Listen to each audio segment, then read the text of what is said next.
Sud Radio, les clés d'une vie, Jacques Pessis. Sud Radio, les clés d'une vie, celle de mon invité. Vous avez multiplié les travaux sur les âmes d'enfants avant de vous reconvertir dans un univers lié au corps des adultes. Vous publiez vos souvenirs dans un livre où seule la table des matières n'est pas en cuir. Bonjour Jean-Claude Gilroy. Bonjour Jacques, je suis ravi d'être avec vous ce soir. Moi aussi, et ravi de pouvoir parler de ce livre, Ma peau se souvient, chez Pauvert, qui est sorti, Vos mémoires. On va en parler. Alors on en parlera longuement tout à l'heure, mais ça va être le fil conducteur de notre entretien à travers des dates clés. Alors j'ai trouvé des dates clés de votre vie. La première ne vous concerne pas directement, mais indirectement, le 15 août 1950. Écoutez cette voix. J'aurais bien deux baisers pour cette perle. Cécile Sorel. Et ce jour-là, le 15 août 50, elle est saisie d'une conversion. Elle entre dans les ordres chez les franciscains. Elle devient Sainte Cécile de l'Enfant Jésus. Et quelques mois auparavant, vous l'avez rencontrée. Absolument. Je l'ai rencontrée dans le Midi. Elle était dans enfin, comment vous dirais-je, elle était près de Toulon. Oui. Elle était là.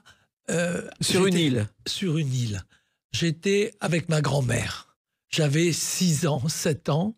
Et elle était, elle, juchée sur une estrade, sur une espèce d'échelle, avec tout ce que ça pouvait faire de magnifique, c'est-à-dire qu'elle avait un chapeau haute forme, elle avait une badine, et elle dit à ma grand-mère, « Oh, il est tellement mignon ce petit garçon, pourquoi il vient pas sur mes genoux ?» Et donc moi, évidemment, je suis ravi de faire Adada sur mon bidet, Adada sur mon bidet, quand il trotte, il fait des paix, et donc elle me met sur ses genoux, près de son ventre, et puis d'un seul coup, elle me balance devant en arrière, et je sens sa poitrine. Et ça, tout d'un coup, je suis complètement émerveillé de la sensation tactile qui se passe à ce moment-là. Et puis elle me donne un petit coup de baguette aussi avec sa badine parce qu'elle était en Amazone, oui, alors en cheval. Il faut savoir qu'elle a été comédienne au Français, une grande actrice française. Elle a mené la revue au Casino de Paris en 1933 avec ce fameux L'ai-je bien descendu. Et la légende prétend que c'est pour le public. Non, c'était pour les caméras pâtées qu'il a filmé en même temps. C'est très bien. Et elle a fini dans un couvent. Elle avait épousé l'arrière-petit-fils du comte de Ségur. Oui, elle était comtesse de Ségur. Voilà. Mais son mari, il n'était pas terrible et on l'appelait le Condorcet parce qu'il travaillait au ministère des Affaires étrangères. Oui. Et on l'appelait le couple le Fossile et le Marteau ou la Belle et le Bête. C'est très amusant. C'est curieux. Et donc, ça a marqué votre vie, cette rencontre. C'était extraordinaire parce que c'était à côté de Toulon, il y avait toute une atmosphère de vacances et cette femme juchée sur cette estrade, me demandant de venir avec elle et à jouer avec moi, c'était vraiment quelque chose d'extraordinaire. J'avais 6 ans. Oui. Alors, il y a une autre ville qui vous a marqué, c'est celle-ci. Narbonne, mon ami, demain il fera jour. Demain chantera la vie et fleurira l'amour. Narbonne, mon ami Charles Trenet, car vous êtes né à Narbonne. Oui, absolument, à Narbonne, bien sûr. En 1944, à la fin de la guerre, presque. Oui, et vous auriez pu naître ailleurs parce que finalement, votre père voyageait beaucoup. Oui, il était officier dans l'aviation et donc il a beaucoup voyagé. Mais à Narbonne, eh bien, voilà, ma maman m'a mis au monde en 1944, le 10 janvier. Voilà, alors vous êtes ensuite dans différentes villes. Vous allez même en Afrique, vous allez suivre votre père en Algérie, à Oran. Oui, absolument.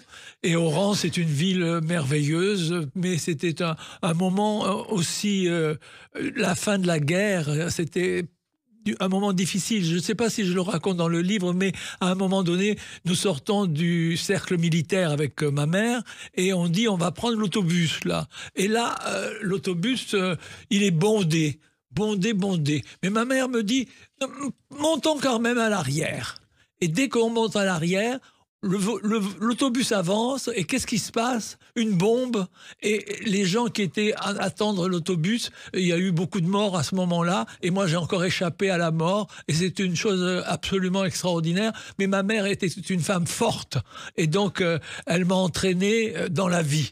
Voilà. Alors, votre mère est une femme forte et un père qui, lui, vous a appris la rigueur et la discipline, Jean-Claude Oui, Gilroy. je pense. Oui, rigueur et discipline, sûrement. Alors, vous étiez à l'époque très timide. Ouf. Peut-être, je ne sais plus ça. Il y a fort longtemps, Oui. cher ami. Oui, mais il y avait quelqu'un de plus timide que vous qui était dans le même lycée de vous, qui lisait les journaux de mode de sa mère, c'était Oui. Yves Saint-Laurent. Absolument. Mais lui, il était déjà en terminale. Oui. Tandis que moi, j'ai rentré en 6e. J'avais 10 ans à peu près. Et lui, il avait 17, 18 ans déjà. Oui, il ne jurait que par Oran, il ne voulait pas entendre parler d'Alger. Oui. C'était sa ville natale. Oui, mais je ne l'ai pas rencontré. Alors, en revanche, je crois qu'il y avait un de vos oncles qui était proviseur du lycée. Oui, exactement. Oui, mon oncle était professeur du lycée, ce qui me permettait d'avoir certains avantages, parce que voilà. Alors, Surtout oui. pour les professeurs qui me faisaient reprendre les cours, et que ça c'est important, qu'un Oui. élève fasse le cours, et puis qu'après il travaille avec quelqu'un d'autre pour vraiment bien comprendre le cours. Ça vous intéressait, l'école? Oui, ça m'a plu. Alors, il se trouve aussi qu'il y avait quelqu'un de très important dans votre vie, dont vous parlez dans ce livre, c'est votre mamie Lucie, Jean-Claude Gitroy. Oui, absolument, oui. C'est elle qui habitait Aix-en-Provence et qui m'a amené dès mon âge de 5 ans à l'hôpital psychiatrique d'Aix-en-Provence. Et là, c'était la neige. Il neigeait, c'était l'arbre de Noël. Elle m'a dit, je vais t'emmener à l'arbre de Noël. Et donc, quand je suis arrivé, on a ouvert cette grande porte et il y avait la neige dans tout le parc, et au milieu du parc, il y avait une jeune femme, un peu forte, torse nu, qui prenait les flocons de neige et qui se frottait avec les flocons de neige la poitrine, et elle disait « mais que c'est chaud, mais que c'est chaud, mais que c'est chaud ». Et ça a été une image extraordinaire pour moi, entre 5 et 6 ans. Oui, car ça, la peau, justement, Voilà. vous avez compris qu'il y avait quelque chose à faire avec la peau. Sûrement, Et je crois que inconsciemment. inconsciemment, votre grand-mère était assistante sociale, c'est pour ça que vous étiez là. Absolument, oui. Alors, il se trouve aussi qu'à cette époque-là, votre mère vous a fait découvrir un lieu qui vous a marqué, lié à un film que vous avez vu, je crois, en noir et blanc. Ah, le comte de Monte Cristo.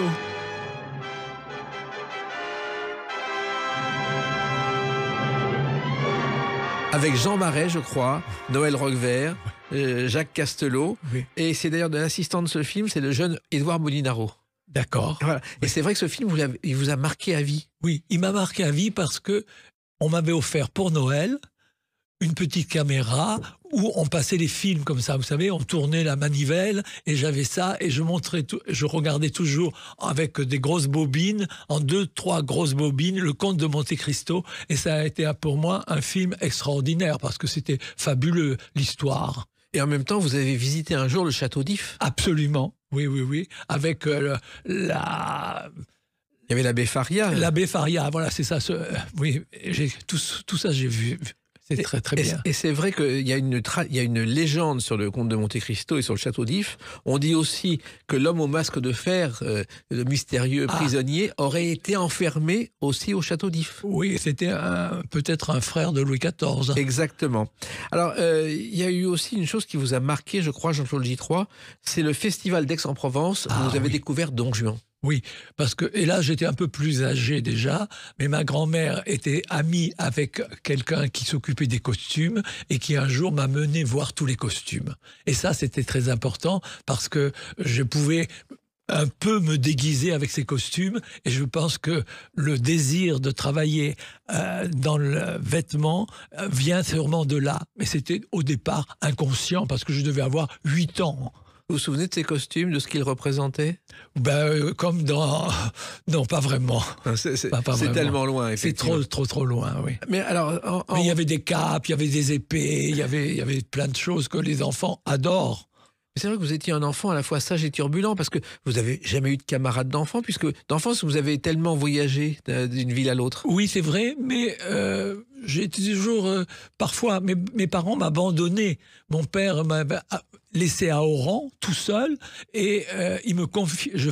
J'étais pensionnaire. Et lui, d'un seul coup, il était appelé à faire une mission à Alger. Donc ma mère suivait toujours mon père. Ma mère et mon père étaient très collés l'un à l'autre, ils étaient très amoureux l'un de l'autre, et moi j'étais quand même la personne rapportée en fait. Oui, mais on me confiait toujours à un de ces sous-officiers qui s'occupait de moi, mais c'était quand même... Ça m'a sûrement manqué dans la vie. C'est pour ça que je suis très près de tous les gens que je rencontre. Alors, il se trouve aussi que votre mère était très inquiète chaque fois que votre père partait en mission. Oui, absolument. Oui, elle était inquiète parce que dans la salle à manger, il y avait un tableau sur lequel elle mettait des croix parce que c'était la guerre d'Indochine et il y avait des gens qui mouraient à ce moment-là et des camarades de mon père.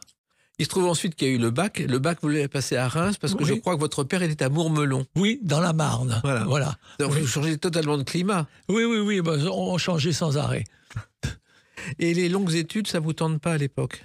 Pas trop, parce que justement, quelqu'un me dit à la Salpêtrière, parce que je voulais travailler un petit peu au niveau du corps, au niveau de la psychologie, au niveau de la médecine. Enfin, en quelque sorte, pour moi, c'était la médecine, mais c'était pas ça, c'était la psychologie.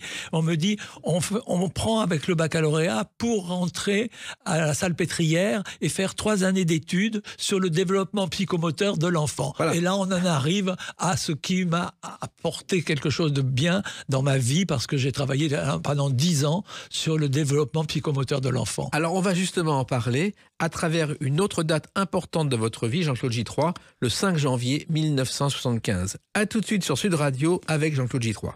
Sud Radio, les clés d'une vie, Jacques Pessis. Sud Radio, les clés d'une vie, mon invité Jean-Claude J3 pour ce livre « Ma peau se souvient » chez Pauvert. Un livre de souvenirs, on a commencé à les évoquer à travers des dates clés et on continue avec le 5 janvier 75.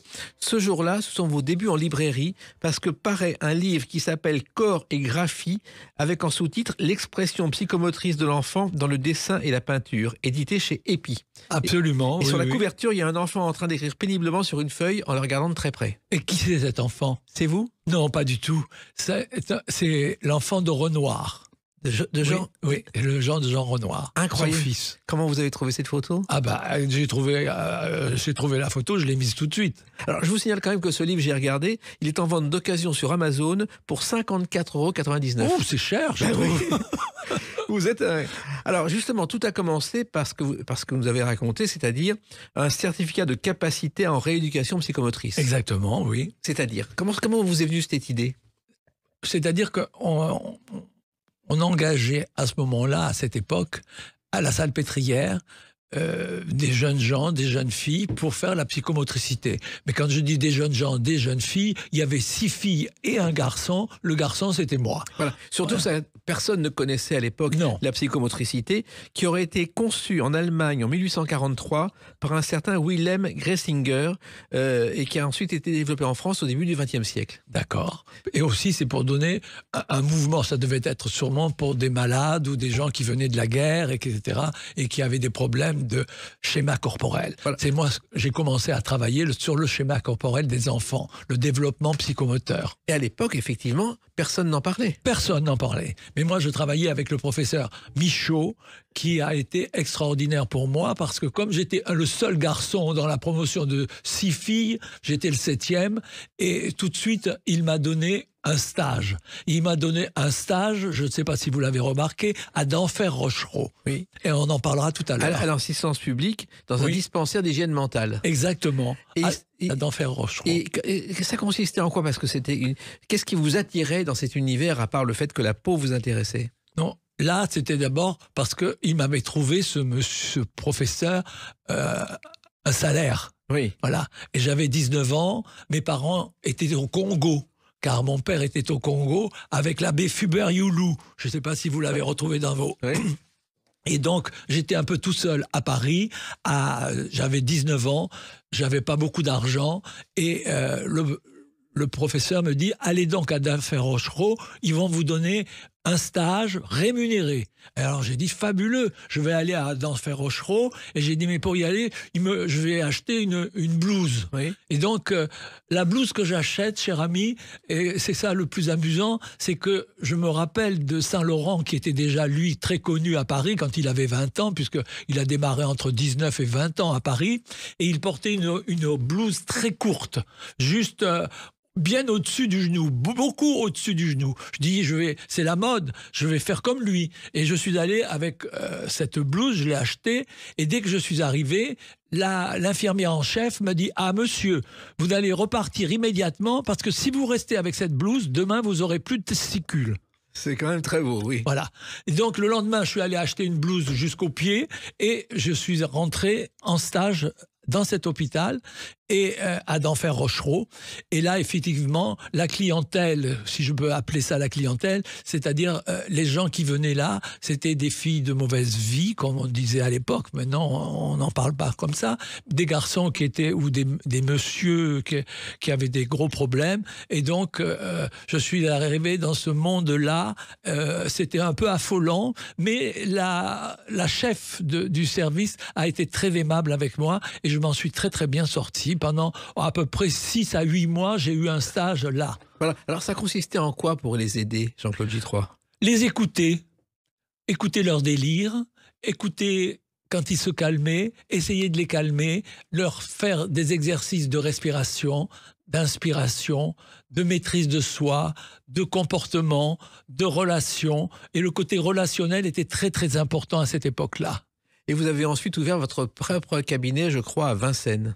Oui, mon propre cabinet à Vincennes, mais là, j'ai eu la chance d'avoir Françoise Dolto qui m'envoie des clients et des enfants. Françoise Dolto, dont on va écouter la voix.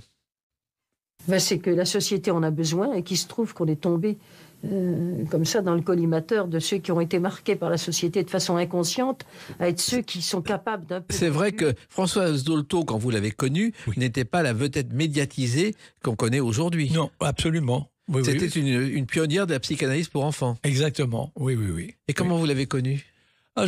On m'a donné, je crois que, non, elle a su que je travaillait déjà, j'avais fait 3 années à la Salpêtrière, que j'avais fait faire 1 année de stage également à d'Enfer Rochereau, et elle s'est dit, je vais le rencontrer, donc je l'ai rencontré. Elle faisait une communication dans un hôpital dont je ne me rappelle plus le nom. Mais j'étais là avec d'autres élèves et je lui ai dit, moi, je serais bien heureux de pouvoir faire des stages. Elle m'a dit, je vais vous envoyer quelques clients voilà. Sans problème. À l'époque, c'était un tout petit monde. C'est un très petit monde. Oui. Et alors, je ne sais pas si vous le savez, elle était la sœur de Jacques Marette, qui était le ministre des PTT. Et c'est avec son frère qu'elle a monté un truc qui fonctionne encore aujourd'hui. C'est elle qui a créé le secrétariat du Père Noël à la Poste. Ah ben voilà, c'était son genre, faire des choses un peu exceptionnelles, mais qui frappaient l'imagination des gens. Voilà. Elle avait un fils que vous avez connu tout jeune. Bien sûr, de Carlos. Oui. À l'époque, il débutait, il chantait pas encore. Oui. Parce que je crois qu'il avait fait des études de kinésie, il est rentré dans le milieu du spectacle, il est devenu copain avec Johnny, et Johnny lui dit un jour, écoute, Sylvie a des problèmes, est-ce que tu peux t'occuper d'elle? C'est comme ça qu'il a commencé. Ah oui. Vous l'avez connu à l'époque? À tout début. Oui. Mais lui, je ne l'ai pas connu. J'ai connu la mère. Moi, la mère, oui, eu un enfant avec la mère. Mais lui était un personnage très gentil, et sa mère était très fière de lui. Ah ben tant mieux.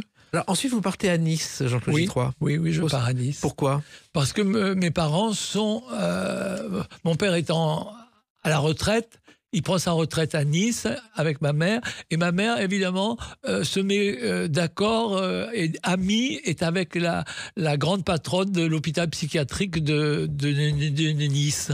Et voilà. Donc, c'est comme ça que vous vous retrouvez là-bas. Oui. Et vous allez reprendre vos études, Jean-Claude Gitroy, pour obtenir un diplôme. Oui, exactement. Parce que mon épouse, qui était orthophoniste, me dit tu n'as pas fait d'études assez fortes et il faudrait avoir quelque chose de mieux. Et donc, elle me conseille de faire une analyse jungienne avec l'Institut Carl Gustav Jung de Zurich. Et donc, 1 fois par semaine, je suis parti à Zurich pendant plusieurs mois. C'est-à-dire, j'ai fait à peu près 16 à 18 mois d'analyse jungienne. Et ensuite, vous avez rencontré une femme qui s'appelait Gisèle Soubiran. Ah, moi, je l'appelais Mylène, parce que Gisèle Soubiran, c'est son titre officiel, mais c'est Mylène que j'adorais, et c'est avec Mylène que nous avons fondé l'Institut supérieur de rééducation psychomotrice de la faculté de médecine de Nice. Oui. Et elle m'a donné la direction. Et d'ailleurs, vous avez été adoubé par Simone Veil, qui était ministre de la Santé. Voilà, c'est elle qui m'a mis à la tête de cette formation où j'avais plus de 3 promotions par année. Et vous avez, à cette époque-là, fait 2 livres. Un qui s'appelait Psychomotricité et relaxation psychomatique. Psychosomatique. Et ensuite, un que sais-je. Oui. Quand on vous connaît aujourd'hui, on imagine mal que vous avez fait un que sais-je sur la psychomotricité. Mais écoutez, j'en ai pas fait un, j'en ai fait 2. Et, voilà. Et chaque fois, il était réédité. et à chaque fois, c'était un livre qui a fait référence, car à l'époque, il n'y avait rien là-dessus. Absolument. Et alors, il se trouve aussi que Gisèle Soubiran avait un mari célèbre. Oui, bien sûr. André Soubiran. Les docteurs en blanc. Les hommes en blanc. Les hommes en blanc, voilà. Oui. Oui, il y a eu 4 ou 5 7 volumes. Oui. 7 volumes, vous voyez, vous êtes plus au courant que moi. Mais pour tout vous dire, j'ai été fâché avec lui parce qu'un jour, on lui a fait un canular avec Philippe Bouvard. Je travaillais avec lui. Ça ne m'étonne pas. Ça ne m'étonne pas de vous. Et de lui non plus. On l'interview chez lui et chaque fois que Bouvard commençait une phrase, il y avait un téléphone qui sonnait. J'étais dans la voiture avec le téléphone, je prenais une voix différente et j'interrompais la conversation. Ah, oui, d'accord. Il devenait fou et à la fin, Bouvard dit je m'en vais, je fais pas l'interview. Et on l'invite à la télévision, on lui montre ce film de cette fausse interview. Oui. Ça n'a pas beaucoup plu. D'accord. Mais c'était une époque où on riait. Alors, c'est plus la même aujourd'hui. Finalement, si vous aviez continué, vous auriez pu finir très haut placé à l'Académie de médecine, Jean-Claude J3. Oui, mais j'ai eu la chance d'avoir une femme qui était orthophoniste, qui a eu un bébé. Ce bébé est Jérôme, parce qu'on avait eu un problème avec la première couche. Disons que là, au deuxième coup, ça a bien marché. Et donc, je l'ai appelé Jérôme parce que, vous savez, je suis un peu lacanien, malgré que je sois jungien. Et Jérôme, c'est j'ai encore un homme. Voilà. Et voilà pourquoi je l'ai appelé Jérôme et qui aujourd'hui est aux États-Unis. Il m'a fait 2 petits-enfants qui sont merveilleux. Voilà. Et en même temps, vous avez totalement changé de vie. Et on va en parler avec une autre date qui est importante dans votre carrière, le 18 juin 1993. A tout de suite sur Sud Radio avec Jean-Claude J3. Sud Radio, les clés d'une vie, Jacques Pessis. Sud Radio, les clés d'une vie, mon invité Jean-Claude J3. Vous publiez vos mémoires, Ma peau se souvient chez Pauvert. C'est le fil conducteur de notre clé d'une vie aujourd'hui. Et dans ce livre, vous évoquez une date importante, le 18 juin 1993. Écoutez. Gabriel, Ah, oui, je vois. 50 000 personnes au Parc des Princes pour les 50 ans de Johnny. Oui. Et vous êtes là. Oui, je suis là parce que je l'ai habillé de la tête aux pieds. Voilà. C'est né comment cette histoire Il vous a téléphoné? Ça va être long, mais on va le dire parce que c'est vous, Jacques. Je l'ai rencontré quand j'avais 19 ans. Quand j'ai travaillé à la FAO, la Ligue contre la faim dans le monde. J'étais entre... Près du golfe Drouot.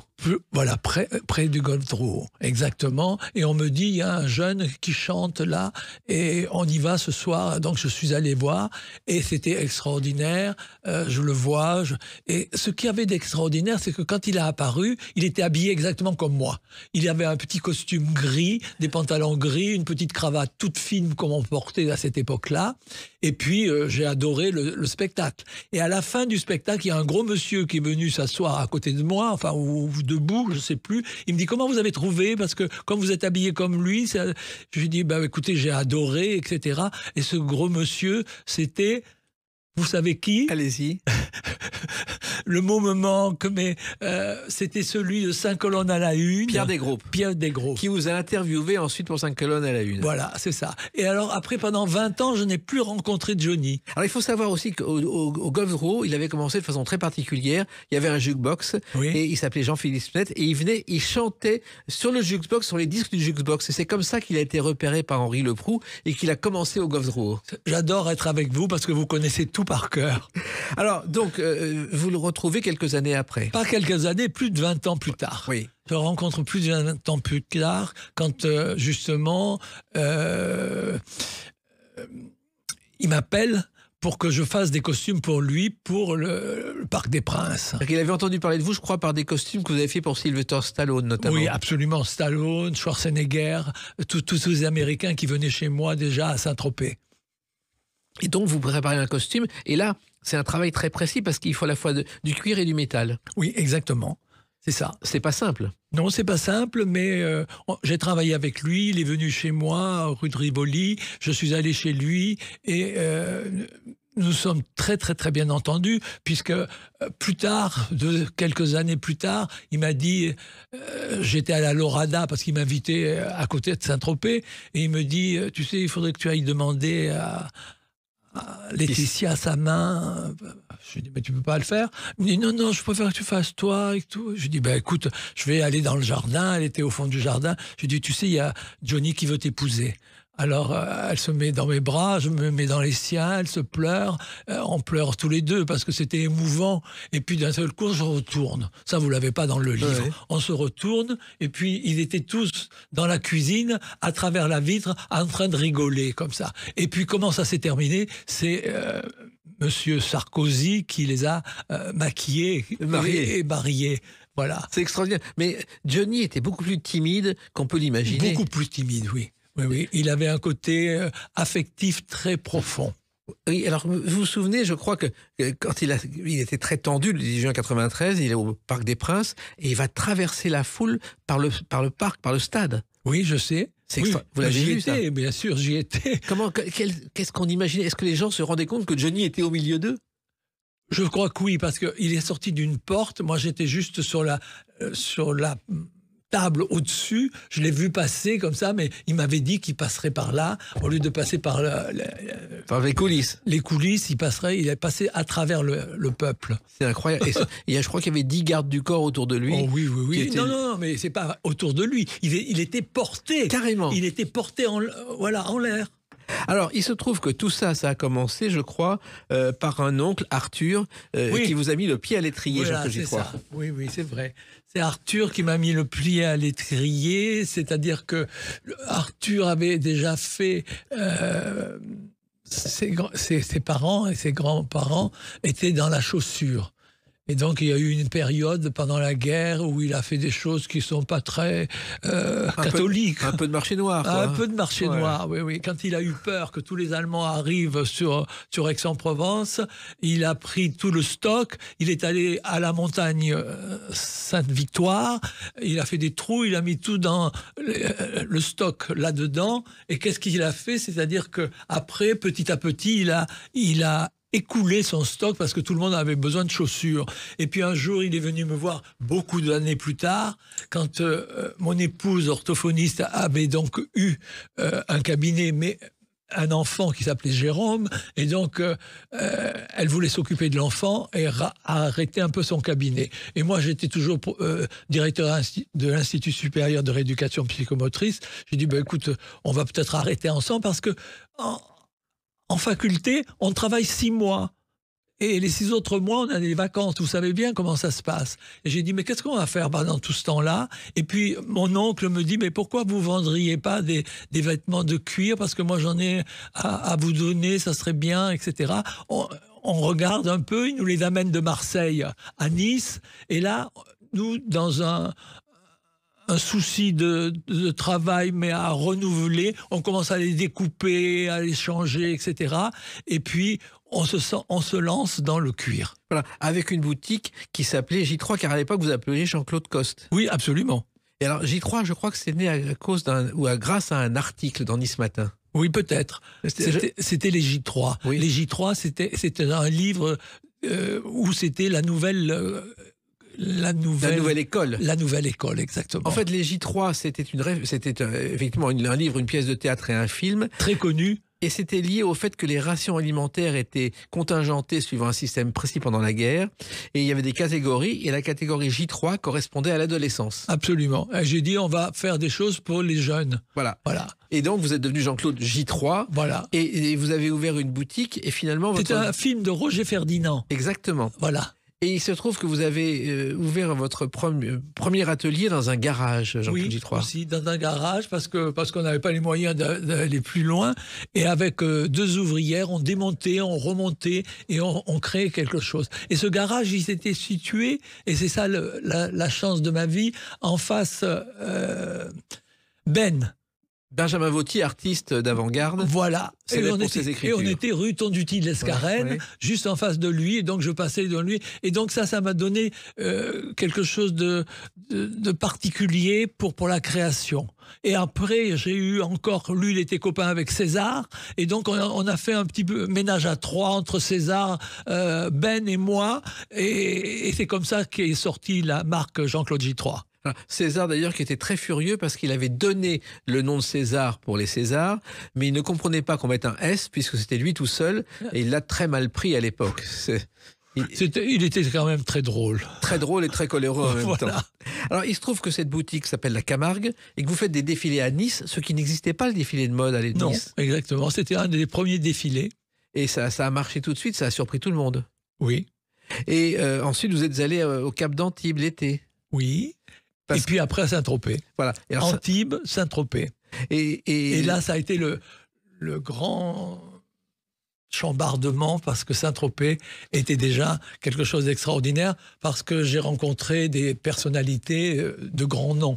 Caroline de Monaco, Elton John, beaucoup de gens. oui, je crois que Caroline de Monaco, vous ne l'avez pas reconnue quand elle est venue dans votre boutique. Oui, c'est vrai. Hein? Vous lisez bien, mais oui, je ne l'ai pas reconnue parce que j'étais sur le bord de la boutique. Elle était avec Junot à cette époque-là. Oui. Et puis, je ne l'ai pas reconnue. Et puis, un de mes collaborateurs me dit je crois que cette jeune femme me dit quelque chose. Je dis ah bon regarde son chèque. Bon, comme ça, on saura. Et il me montre un chèque, mais un peu de loin, un chèque vert de la BNP. Oh, je lui dis ben non. Et puis il y avait marqué Caroline de Monaco. Voilà. Et après, elle m'a amené les Bozzano, qui étaient des amis à elle. Voilà, ça a été extraordinaire. Oui, d'ailleurs, je crois que vous n'avez jamais encaissé ce chèque. Jamais. On Symboliquement. a toujours gardé le chèque. Oui. Alors, il se trouve aussi qu'il y a quelqu'un de très proche de Caroline qui a été aussi lié à votre collection.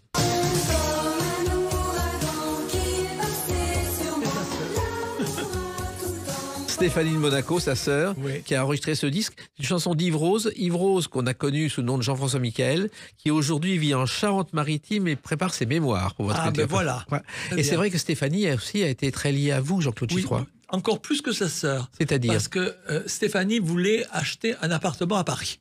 Son père lui a dit pas de question, tu te débrouilles, tu travailles, tu le fais toi-même. Donc elle est venue me voir, je ne sais pas comment, par hasard, et on est tombé d'accord sur le fait qu'elle soit mon égérie pendant un certain nombre de mois. Et nous avons fait des photos dans Paris et surtout au Crillon. Et là, ça a été extraordinaire parce que, en plus, après, elle a fait sa chanson. Elle est tous habillée en bleu, qui est à moi, un cuir bleu. Oui. Et tout ça, ça m'a fait démarrer. Voilà. Et il y a aussi quelqu'un de très connu que vous avez rencontré à Saint-Tropez, c'est Brigitte Bardot. Oui, Brigitte Bardot. Mais là, vous avez vu une femme qui n'a rien à voir avec l'actrice. J'ai Beaucoup vu plus modeste. une femme qui a une grande sensibilité. C'est pour ça qu'elle aimait les animaux. Et je sais bien pourquoi, parce que quand elle faisait un de ses premiers films, elle avait un petit lapin qu'elle adorait. Et je sais pas, il y en a une espèce d'imbécile qui a jeté le petit lapin dans un coin. Et donc, elle a perdu son petit lapin. Et je crois que toute sa vie, elle cherche ce petit lapin. Exactement, un petit peu comme la Madeleine de Proust, finalement. Oui, c'est ça. Alors, il se trouve aussi que vous étiez chez elle, et il y a Valéry Giscard d'Estaing, président de la République, qui téléphone, Daryl Zanuck qui téléphone, et c'est vous qui répondez. Oui, parce qu'elle me disait, le téléphone sonne, réponds. Alors, c'était Giscard d'Estaing. Giscard d'Estaing, je dis, mais oui, mais madame n'est pas là. Elle me dit, non, je ne veux pas lui parler parce que quand je lui ai demandé de m'aider pour les animaux, il n'a rien fait, on n'ira pas. C'était le jour de Pâques. Oui. Il nous a invités pour aller trouver les œufs de Pâques. Non, elle a dit non. Après, il y avait encore un autre personne. Daryl Zanuck. Zanuck, ouais. le grand Zanuck. Elle a dit ah non, je veux plus faire de film. Non, je ne veux pas. C'est extraordinaire de virer Zanuck au téléphone. Voilà, c'est incroyable. Alors, Régine. Il n'y en a qu'une qu'elle n'a pas remis à sa place, c'est Marguerite Yourcenar. Oui. Ça, on va en parler. Oui, parce que Marguerite Yourcenar, effectivement, vous y êtes très lié à elle, puisque je crois Oui. que les Mémoires d'Adrien Oui. sont votre livre culte. Oui, c'est mon livre culte et c'est mon livre de chevet. Pourquoi ? Parce que j'adore la façon dont elle écrit, j'adore les Mémoires d'Adrien, l'amour entre l'empereur et Antinoüs, c'est fabuleux. Et d'ailleurs, vous avez rencontré, je crois, aussi un roi au Congo, le roi Makoko. Oui, je suis allé au Congo quand mon père était attaché avec l'abbé Fubert-Youlou. Et c'était un roi comme on n'en fait plus aujourd'hui, avec des costumes délirants. Ah oui, il était assis sur des peaux de bêtes, avec peut-être 4 femmes autour de lui. Oui, seulement. Et en pleine brousse, c'était extraordinaire. Voilà. Et moi, je devais avoir 22 ans. Là on part sur l'arrière. Hein. Voilà, on va revenir sur l'arrière et sur l'avant en même temps, avec une autre date, la sortie du livre, le 28 août 2024. A tout de suite sur Sud Radio avec Jean-Claude J3. Sud Radio, les clés d'une vie, Jacques Pessis. Sud Radio, les clés d'une vie, mon invité est Jean-Claude J3. Donc le 28 août 2024 est sorti ce livre, Ma peau se souvient chez Pauvert. Pourquoi aujourd'hui d'abord avoir écrit vos mémoires, Jean-Claude J3 ? Je crois qu'il est temps, à 80 ans. Ou 20 ans et 4 fois plus tôt qu'une, plutôt, car vous restez très jeune. Alors, ce livre, c'est un petit peu le résumé de votre parcours, la première partie, la seconde partie, parce que finalement, le cuir a changé totalement votre vie. Oui, ça a changé ma vie dans ce sens où j'ai eu la chance, avec cette matière, d'attirer à moi beaucoup de vedettes internationales. Alors ça a commencé à Paris, vous avez trouvé un local, mais vraiment presque par hasard, un local dont personne ne voulait, rue du Faubourg Saint-Honoré. Oui, c'est vrai. Mais ce local, parce qu'il était trop petit, mais je voulais que ça soit rue Saint-Honoré, en face Hermès. Et alors, dès que j'ai ouvert, j'avais ouvert la boutique un mois après, qui est venu me voir ? C'est Dumas Hermès qui est venu me voir. Vous vous rendez compte, moi, tout jeune, et pas tout jeune, mais jeune dans le métier, et il me dit, vous savez, ce que vous faites, ça m'intéresse, je vais ce soir aller voir les Possiers et je vous emmène avec moi si vous voulez. Vous rencontrez Hermès, qui est la plus grande maison, à mon avis, au monde pour le cuir, qui vient me voir et qui m'emmène avec lui. Et c'est comme ça que vous avez débuté. Et tout de suite, les stars sont venues. Je crois que Elton John se garait devant chez vous avec sa robe, ce qu'on ne peut pas imaginer aujourd'hui à Paris. Non, c'est vrai. Oui, mais je l'avais déjà rencontré aussi à Saint-Tropez. Elton John a été un très gros client à moi. Elton John était amusant parce qu'il regardait les racks, et il regardait, il prenait un blouson, il le mettait par terre, il en prenait un autre, il l'a raccroché, il emmenait un autre. Et puis après, il me disait, je prends tout cela, et cela, je ne les prends pas, mais je prends tout le stock. Il achetait 20 blousons à la fois. C'est incroyable. C'est incroyable. Et Liz Taylor est venue incognito chez vous? Pas vraiment incognito. Elle est venue avec un de ses amis et elle essaie des vêtements. Et moi, je suis avec les gens du théâtre, les gens du cinéma, etc. Je prends toujours un peu de réserve. Vous voyez, je les laisse faire, je les laisse parler, je les écoute. Je n'interviens pas beaucoup. Et c'est ça qui fait ma force. Et Élise me dit, j'adore ce manteau. Je lui dis, est-ce que vous voulez qu'on fasse une photo avec? Ça me ferait très plaisir. Elle me dit, pas de problème. Et puis alors, à ce moment-là, elle fait ce que je vous suis en train de faire. Elle tourne sa bague, la fameuse bague qu'elle lui avait offerte. Et elle me dit, voilà, maintenant, on peut faire la photo. Cette bague, c'était 68 carats. Oui, exactement. Et c'est Richard Burton qui lui a offert. Exactement. Et cette pierre brute de 241 carats au départ, elle avait été trouvée dans une mine d'Afrique du Sud en 66. Savez-vous à combien elle est estimée aujourd'hui? Non. 70 millions de dollars. Ah oui, bravo. Alors, il y a eu aussi d'autres personnes. Alors, Paris, ça a marché tout de suite. Vous avez tenté votre chance à New York. Oui. Et New York aussi, ça a été une aventure. Je crois que vous êtes arrivé en fraude avec vos vêtements à New York. Oui, c'est vrai. Le vilain que je suis. Qu'est-ce qui s'est passé? Non, parce que on était jeunes encore et on s'est dit, s'il faut tout déclarer, il restera plus rien pour nous. Oui. Donc on met dans nos valises et on verra bien dessus-dessous, on mélange avec nos slips, nos chaussettes, etc. Et en fait, on est très très très bien passé à la douane, on nous a rien demandé et nous sommes arrivés à New York. Voilà. Et un de vos premiers soirs à New York, c'était le club 54, le fameux. Qui est un lieu magique, le Studio 54, oui. Où vous avez failli dépenser $10 000 pour une photo. Oui, un Polaroid. Oui, oui, c'était Andy Warhol, oui, avec qui j'étais, avec qui je parlais et qui était un peu, comment dirais-je, un peu insistant. Oui. Voilà, le mot est juste, insistant. Et il me disait, si vous voulez, je vous fais un Polaroid. Et j'étais avec mon copain à cette Oui. époque-là. Mon copain était un peu jaloux et parti.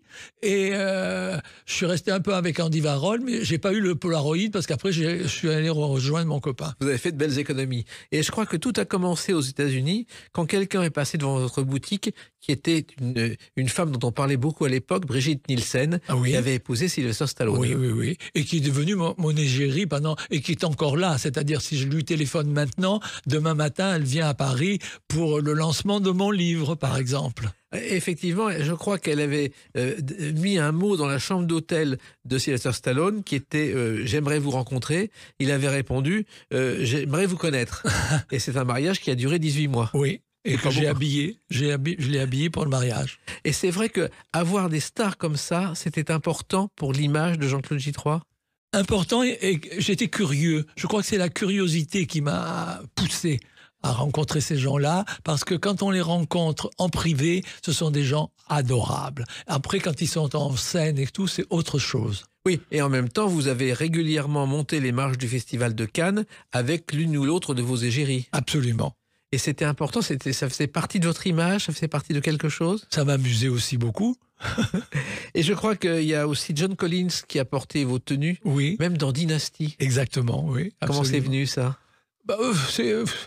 Les producteurs ensuite disaient, comme aujourd'hui, la jeune fille aujourd'hui qui est Emily in Paris, Oui. elle est en J3 de la tête aux pieds.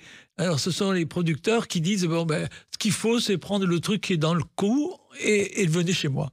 Et vraiment, John Collins, c'était un personnage extraordinaire, tout à fait hors du commun, très particulière. Oui, très particulière, parce que elle aimait un peu être agressive avec les gens. À Saint-Tropez, je me souviens un jour, elle était dans ma boutique. Là, alors les gens la reconnaissaient parce que, bien sûr, elle était très connue. Et je lui avais dit, asseyez-vous, là, tranquille. Alors, elle s'assoit dans le fauteuil. Et vous savez, c'était des boutiques ouvertes. Oui. Et là, elle enlève une de ses chaussures, elle les lance sur le public. Et puis, elle en lance la deuxième. Et j'ai dit à Gilbert, un de mes collaborateurs, va ramasser les chaussures. Enfin, vous voyez, elle était un petit peu comme ça, d'une agressivité d'enfant, en fait. En fait, quand elle est venue dans Dynasty, d'abord le premier épisode, la bande démo, ce n'est pas elle qui pose, c'est la femme d'un producteur parce qu'on n'avait pas encore choisi la comédienne. Et c'est elle qui a fait évoluer le personnage en disant il faut que je sois la plus méchante possible pour être la rivale de JR dans Dallas, ce qui n'était pas prévu au départ et ce qui a fait son succès. Voilà, oui. Mais et en plus, après, elle jouait aussi bien dans la vie publique que qu'au cinéma. Oui, il faut tenir le choc face à ces gens-là quelquefois, Jean-Claude Gitroy. Moralement. Non, parce que je sais que c'est un jeu. C'est un jeu. Oui, c'est un jeu. Alors, il y a aussi les jeunes starlettes. Par exemple, Vanessa Demouy, qui débutait dans Classe Mannequin, a aussi été votre égérie. Oui, parce qu'elle était déjà l'égérie de la lingerie. Elle avait une poitrine exceptionnelle, un corps divin. Et donc, je l'ai prise aussi pour présenter mes modèles. Et puis des sportives aussi. Surya Bonali, par exemple. Oui, parce qu'elle faisait des saltos magnifiques. Alors... Mais en même temps, il faut convaincre ces gens, il faut avoir l'idée, c'est pas simple. Ils viennent d'eux-mêmes. Ils viennent d'eux-mêmes. Comme quand on fait ce que nous faisons aujourd'hui, on parle, on dit, tiens, Émilie Paris, elle est en J3, elle est en rouge, pourquoi pas nous avoir un pantalon rouge comme elle? Vous voyez ce que je veux dire? C'est d'un contact à un autre contact. Oui, dans un univers qui est très différent de la mode, car vous êtes à l'époque le seul à défendre l'idée de ces pantalons de cuir ou de ces tenues en cuir. Peut-être, c'est moi qui l'ai inventé. Et justement, c'était pas votre métier au départ. Fallait bien l'apprendre, fallait couper. Comment vous avez fait, Jean-Claude Gitroy? Non, c'est pas comme ça. C'était que ce que j'ai fait, c'est le pantalon en cuir stretch. Et le stretch, j'ai trouvé du stretch aux États-Unis, du Derma Stretch, qui est un coton élastique, et je l'ai collé sur du cuir, à haute température. Et à ce moment-là, j'ai travaillé avec un ingénieur, j'ai travaillé avec des gens autour de moi, avec des potiers. Et donc, quand on met le pantalon, on a une silhouette qui devient fabuleuse. Quand on l'enlève, il reprend sa vie normale, et c'est quelque chose qui ne s'use pas. Et c'est ça qui fait que les femmes l'achètent. Oui, mais il fallait encore y penser à ça. Eh ben, j'y ai pensé. Ouais. Et parmi vos habitués aussi, il y a Céline Dion que vous avez connue par sa sœur, je crois, par l'une de ses sœurs. Oui, l'histoire est amusante parce que sa sœur est venue à la boutique et elle est venue avec un papier à la main en me disant ma sœur voudrait que vous fassiez une robe dorée pour Monaco où elle va chanter et tout. Alors quand elle m'a dit chanter, je me suis dit oh, c'est ça, parce qu'elle avait l'accent un peu québécois, etc. Et donc j'ai fait la robe sans la connaître. Et quand je suis arrivé à Monaco, je suis allé avec mon équipe, plus avec un stock de robes, parce que je me dis, si c'est la première marche pas, il faut quand même qu'on y arrive. Et donc, la première robe lui va impeccable. Tout le monde est content. Elle fait dire que c'est magnifique, etc. Mais elle n'a pas de chaussures pour aller avec la robe. Alors, on a passé presque 2-3 heures, tous les magasins de chaussures de Monaco, pour trouver une chaussure dorée pour aller avec la robe. Ensuite, elle fait sa performance, c'est un triomphe, et elle nous dit, le lendemain, vous venez à l'hôtel de Paris, j'ai une suite au dernier étage, et vous m'amenez la collection, je veux tout essayer. Voilà. Et là, ça a été l'amour fou entre nous. Voilà, c'est ça, le contact. C'était merveilleux, et tellement bien que quand elle est partie en Hollande, elle a dit « venez aussi avec nous ». Alors, toute mon équipe, j'avais 4 personnes, je lui ai dit « on va aller en Hollande pendant qu'elle elle va chanter, etc. » Et à ce moment-là, pour lui faire plaisir, on s'était tous teint les cheveux d'une couleur différente. Alors moi, j'avais les cheveux verts, Gilbert avait les cheveux rouges, Véronique avait les cheveux jaunes, enfin, etc., etc. C'était amusant comme tout, et elle adorait être avec nous parce qu'elle avait un côté joueur. Voilà. Alors, il y a dans ce livre aussi des révélations sur votre vie privée, ce qui est rare d'ailleurs, sur votre vie privée, sur le fait que vous avez eu 2 femmes et vécu avec des hommes. C'est pas si fréquent de faire ce genre de révélations dans un livre. Oui, mais c'est très agréable. Pourquoi, c'est-à-dire? Parce qu'on peut pas vivre toute une vie avec la même personne. Oui, mais il faut encore que ces personnes s'entendent et que ça se mette d'accord. Eh bien, je crois que nous avions fait une dynamique de groupe très intéressante. Et le raconter, c'est rare qu'on le raconte aujourd'hui. C'est peut-être aussi pour que d'autres qui vivent comme vous n'en aient pas honte. Car c'est encore un tabou dans la société. Oui. Moi, je suis pour une grande liberté. La liberté sexuelle, la liberté verbale, la liberté de création. Je suis pour la liberté. Et en même temps, vous continuez à travailler alors que vous pourriez prendre votre retraite, vous n'arrêterez jamais. Non, parce que j'adore ça. Et vous inventez sans arrêt des choses. Oui, bien sûr. Vous suivez les jeunes starlettes. Bien sûr, oui. Et puis, je vous ai dit, Émilie, là c'est la dernière starlette très connue. Hein. Alors il y a aussi une star que vous avez connue, c'est une rencontre, je dirais, assis par terre, c'est Michel Polnareff. Ah, oui, mais là, vous allez me faire pleurer. Pourquoi? Parce que quand je l'ai habillé, ça a été merveilleux. Il fallait prendre l'avion pour aller faire les répétitions près de Lyon, là-bas, etc. J'ai suivi, j'ai fait tout ça. Et il était très, très affectueux. Et un jour, sa femme vient me voir, il me dit, il veut te voir. Alors, j'étais à l'hôtel où il était. Et là, j'étais au bar avec Régine aussi, parce que Régine a fait partie de ma vie aussi beaucoup. Et elle me dit, non, il veut vous voir seul avec... et il s'est mis à chanter. Il s'est mis à chanter que pour moi. Et sa chanson est merveilleuse. Je ne sais pas si on pouvait la voir, mais c'est que je t'achèterai tous les soleils, tous les bateaux, tous les oiseaux. Tous les oiseaux. Et moi, je me suis mis à pleurer. C'était magnifique. Parce que c'était l'émotion face à... Vous aimiez cette chanson? Oui, j'aimais la chanson et il l'a fait que pour moi. C'était extraordinaire. Vous vous rendez compte le parcours que vous avez eu depuis vos jeunes années? Oui, je m'en souviens. Et vous mesurez le chemin parcouru? Oui, mais j'ai toujours été entouré de gens qui m'ont aimé et que j'ai aimé. C'est ça le plus important. Et vous avez aimé votre travail et votre vie? Oui, beaucoup. Et vous allez continuer le plus longtemps possible? Oui, bien sûr. Et un jour, je vais m'endormir et je laisserai quelques livres. Oui, notamment celui-là, Ma peau se souvient, qui est sorti chez Pauvert, qui est plein de révélations, d'anecdotes et qui permettent de connaître mieux Jean-Claude Gitroy avec votre peau tannée, un petit peu de cuir, parce que vous avez vécu beaucoup de choses. Merci Jacques, merci infiniment de votre tendresse. Merci Jean-Claude J3. Les Clés d'une vie, c'est terminé pour aujourd'hui. On se retrouve bientôt. Restez fidèles à l'écoute de Sud Radio.